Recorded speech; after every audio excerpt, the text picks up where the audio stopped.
Big boss Marathi season 6 बद्दल मी बोलणार आहे.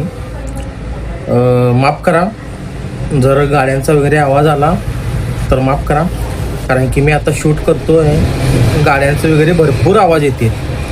तर बिग बॉस मराठीबद्दल मी बोलणार आहे. सध्याचा सीझन मी ऑनेस्टली माझं खरं सांगतो, मी फक्त आणि फक्त रुचिता जामदार हिच्यासाठी बघत होतो, कारण की मी रोडीजमध्येही तिला पाहिलं आहे.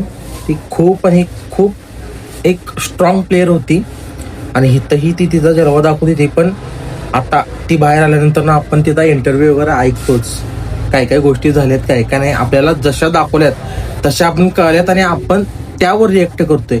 पण ज्या गोष्टी नेमक्या घडल्या आहेत आणि त्यावर आपण बोलत नाही आहे.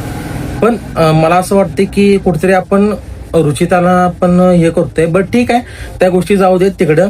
बाकी सगळे प्लेस चांगले आहेत. माझा आता एक इंस्टाग्रामला मी रील टाकली होती. मी कालपासून मी काय केलं, रुचिता जेव्हा गेली तेव्हाच माझं मन नाराज झालं.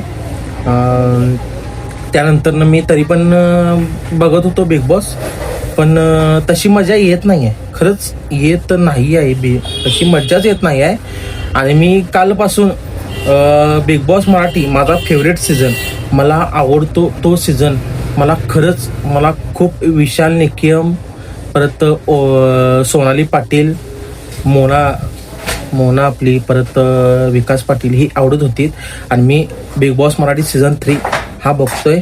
आणि काल मी त्या संदर्भात रील टाकली होती आणि त्याला चांगलाच रिस्पॉन्स आलेला आहे. आणि त्यावर कमेंट येत आहेत की कुठं मिळते ही बघायला, कुठे मिळेल किंवा काय वगैरे. तर मी सगळ्या सांगतो, मला कमेंट करा, लाईक पण करा या व्हिडिओला. मी या सगळ्या गोष्टी तुम्हाला सांगतो.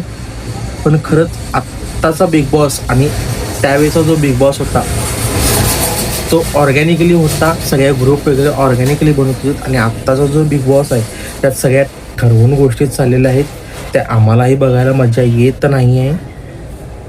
तुम्हाला वाटत असेल की मी रुचिताकडनं बोलते वगैरे काय, मी खरंच माझं ऑनेस्ट जे मत माझं होतं, मला जे खरंच वाटत होतं ते मी तुमच्याशी बोललेलो आहे. आणि नाही, मला नाही आत्ताचा सीझन मला नाही आवडत. खरंच जे अगोदरचे सीझन होते ना ते खरंच चांगले होते.